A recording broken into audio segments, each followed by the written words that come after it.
Ramiro, me diga uma coisa, se você fosse ter uma única ação na sua carteira, qual seria e por quê? Vou tentar aqui trazer alguns princípios para sustentar minha decisão num hipotético mundo em que eu só pudesse ter uma única ação na minha carteira. Eu espero que você aprenda um pouco com isso e consiga tomar melhores decisões. Se aprender, deixa o dedo no like, mas antes de qualquer coisa, deixa teu comentário aqui dizendo qual ação é aquela única que você teria na tua carteira se você fosse obrigado a ter uma só.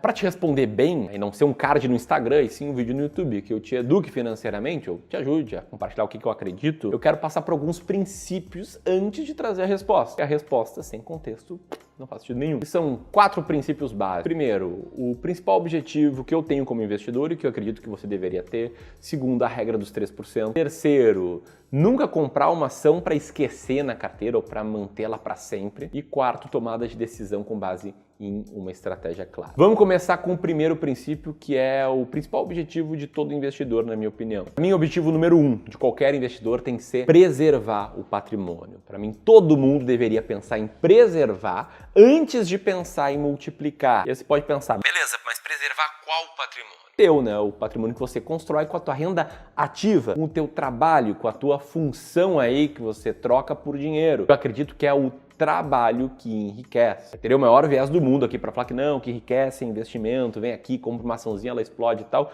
porque eu sou gestor de investimentos. O Clube do Valor é uma gestora e consultoria de investimentos. A gente ajuda as pessoas a investir. Só que essas pessoas que a gente ajuda, elas foram enriquecendo, foram acumulando patrimônio com trabalho, empreendendo, sendo profissionais autônomos, sendo executivos, sendo funcionários públicos e poupando dinheiro mês a mês por um bom tempo. E nosso papel aqui é preservar e multiplicar esse dinheiro para garantir renda passiva no futuro. Mas o que constrói renda passiva é renda ativa, beleza? Dito isso, como é que a gente faz para preservar patrimônio aqui dos nossos clientes? Como é que eu faço para preservar o meu? Primeiro, é diversificação entre diferentes classes de ativo. Então, toda a carteira aqui de algum cliente nosso, ou inclusive a minha carteira, tem pelo menos 3 diferentes classes de ativo. Dá exemplo da minha carteira de longo prazo, 100% renda variável, porque eu tolero muito risco, mas dividido ali 1/3 ações brasileiras, 1/3 ações norte-americanas, 1/3 fundos imobiliários. Vão ter períodos em que fundos imobiliários vão mal, mas ações brasileiras vão bem. Vão ter períodos em que fundos imobiliários e ações brasileiras vão mal e ações norte-americanas vão bem. Vão ter alguns períodos em que as 3 classes vão mal, que as 3 classes vão ir bem, mas o ponto é que eu diminuo muito o risco ao diversificar em diferentes classes de ativo. E outra diversificação que eu prego muito aqui, que está no meu princípio, é a diversificação dentro de uma determinada classe de ativos. E aí tem um estudo muito legal do Joe Greenblatt, é um gestor muito famoso norte-americano, autor de vários livros, dentre eles um chamado You Can Be a Stock Market Genius, em que ele publicou um estudo que ele mesmo fez, dizendo basicamente que com 2 ações você reduz em 46% o risco não sistemático, com 4 ações você reduz em 72% o risco não sistemático, com 8 ações reduzem 81% esse risco, 16 ações reduzem 93% e 32 ações reduzem 96% do risco não sistemático. Rápido parênteses, risco sistemático é o risco da economia, do sistema, né? A crise de 2008, por exemplo, derrubou o sistema inteiro. A crise de 2020, a pandemia, derrubou o sistema inteiro. Risco não sistemático é o risco de uma ação específica ou de um setor específico. Por exemplo, a Vivo foi muito bem como ação nos últimos 15 anos, enquanto a Oi, concorrente do mesmo setor, foi muito mal, que é o risco não sistemático em ação. Tá aí a Vivo, o gráfico aí que eu peguei início de 2023 da Vivo, um gráfico bem razoável. E o da Oi eu vou te mostrar em breve. E o grande ponto aqui é que engana-se quem pensa que uma ação que cai muito como a Oi é algo incomum, né? Esses tempos eu peguei as ações com menor retorno em 2022 e mostrei o retorno em 2023. Várias seguiam caindo bastante, inclusive a Oi. E a mesma coisa aconteceu no passado, né? As ações com maior queda em 2021, muitas delas caíram mais um monte em 2022. Ou seja, muitas ações caem bastante. Isso me leva para o segundo princípio, que se chama a regra dos 3%, e esse é muito simples. A regra dos 3% diz que nenhuma ação individual, ou nenhum fundo imobiliário individual, ou nenhuma debenture, CRI, CRA, aqueles ativos de renda fixa com maior risco individual, possa ter um peso maior do que 3% na sua carteira de investimentos como um todo. Então, por exemplo, se eu tenho 33% da minha carteira em ações brasileiras, e eu tenho 20 diferentes ações, que é o que eu tenho na prática, cada ação na minha carteira tem um peso de 1,67, menos de 3%, tá tudo bem. Essa regra a gente usa para praticamente todos os nossos clientes de wealth, pessoas em quem a gente monta carteiras de investimento com estratégias claras para investir melhor por longo prazo. E esse princípio tem muito a ver com preservar antes de multiplicar. Bom, vamos lá para o terceiro princípio, que é o princípio de nunca manter uma ação para sempre em carteira. E aqui, ó, a minha filosofia de investimentos, ela é diferente da filosofia de investimentos de outros investidores, educadores financeiros que são muito bons. É uma amostra de que como o mercado aceita diferentes estratégias, diferentes formas de pensar. E muitas vezes diferentes formas de pensar, diferentes estratégias geram resultados bons. Mas eu, Ramiro, acredito que todo ser humano tem seus vieses e muitos vieses. E que eles prejudicam muito a tomada de decisão em investimentos. Vou citar um exemplo aqui, é o viés da ancoragem, que diz, basicamente, que a gente muitas vezes tende a tomar uma decisão de investimentos, uma decisão de vida, na verdade, não apenas de investimento, usando como referência uma âncora, que é um número aleatório para essa tomada de decisão. E no mercado de ações, uma âncora muito comum é o preço que você pagou por uma ação. Então você vai lá, comprou IRB, é uma cotação muito maior que a de hoje, tá perdendo 90%. E aí você não vende de jeito nenhum, porque você pensa, não, só vou vender quando passar do meu preço médio.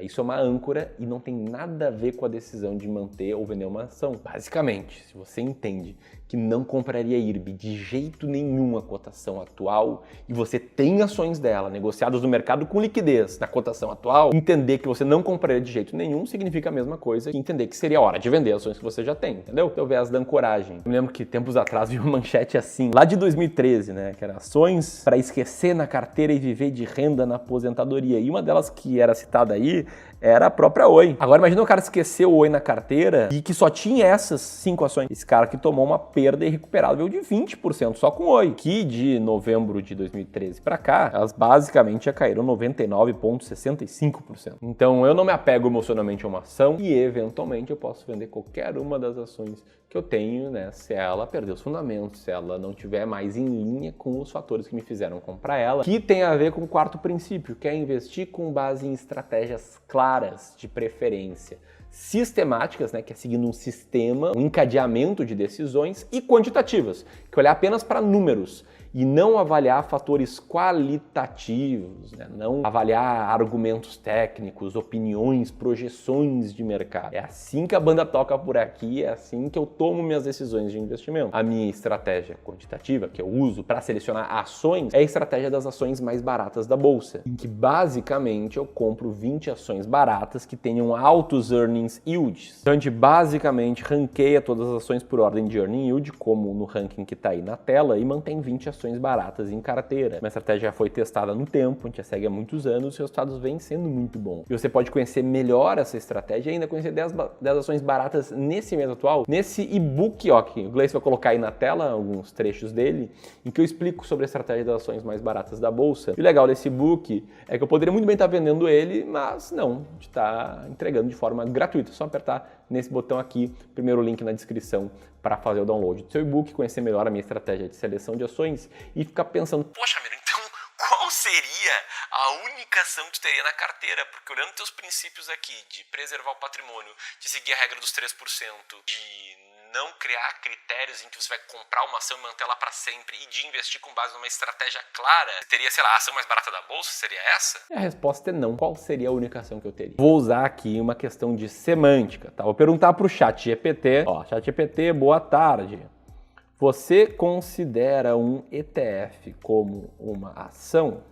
Olha a pegadinha. Vamos ver o que ele me diz. O ChatGPT está pensando, está falando, ó, ETFs e ações são ambos instrumentos financeiros, mas são conceitualmente diferentes. Mas são os dois negociados na Bolsa de Valores, né? Um ETF é um fundo de investimento negociado na Bolsa de Valores como se fosse uma ação. Ok, o ETF não é uma ação, mas é muito parecido. E um ETF pode incluir várias ações. E ele inclui várias ações. Então, como de forma alguma eu teria apenas uma ação na carteira, em nenhuma hipótese, eu vou me ancorar aqui na minha interpretação de que um ETF é tipo uma ação. E aí, se eu fosse ter um ativo só de renda variável na carteira, ações brasileiras, seria um ETF. Agora, qual ETF? Bom, como eu gosto de estratégias sistemáticas e quantitativas, e na bolsa tem um ETF que replica o índice de boas pagadoras de dividendos da B3, que tem regras quantitativas como essas que estão na tela aqui, e que diferentemente de um índice como o Ibovespa, ele aqui está filtrando não por liquidez, não por valor de mercado, e sim por consistência de dividendos, e sim também dando um peso maior para empresas com maiores dividendos yield, ou seja, trazendo empresas na média um pouco mais baratas e sempre lucrativas, porque elas têm que distribuir dividendos com frequência para estar no IDIV. Esse índice me parece interessante e tem um ETF que replica esse índice. Vamos ver como é que ele foi no passado? Se a gente pegar aqui o comparador de ativos online e comparar o IDIV, o ETF de índice de dividendos, com, por exemplo, o Ibovespa, o ETF de índice de dividendos, desde que surgiu lá em 2016, teve um resultado bem melhor. Se eu comparar esse índice com o Divo 11, que é o ETF que replica esse índice, vocês vão ver que eles vão andar de forma muito parecida. A linha vermelha é o Divo 11, a linha azul, que está meio que em cima da vermelha, é o IDIV.